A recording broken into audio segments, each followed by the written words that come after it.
Hello everyone. तो हम आज बात करने वाले हैं खेसारी लाल यादव जी और सपना चौहान का एक बहुत ही बेहतरीन सॉन्ग के बारे में, जिसका पोस्टर आ चुका है।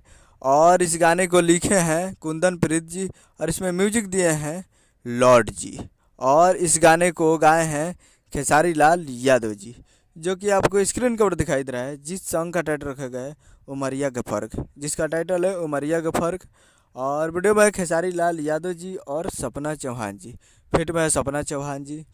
और ये कुंदन प्रीत जी लिखे हैं खेसारी लाल यादव जी के लिए गाना। और बहुत दिन के बाद कुंदन प्रीत जी का लिखा हुआ खेसारी लाल यादव जी की आवाज़ में आ रहा है, तो बहुत ही ज़बरदस्त और तगड़ा गाना होगा, क्योंकि बहुत दिन के बाद आ रहा है।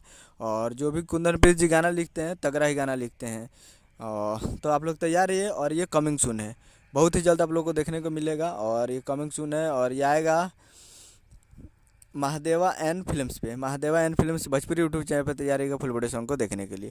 तो उम्मीद करूँ कि वीडियो चला तो चैनल को सब्सक्राइब करें, बेल आइकन प्रेस ताकि इससे खेसारी लाल यादव जी के लेटेस्ट मिलाते हैं वीडियो। चला वीडियो को एक लाइक कीजिए, चैनल को सब्सक्राइब कीजिए।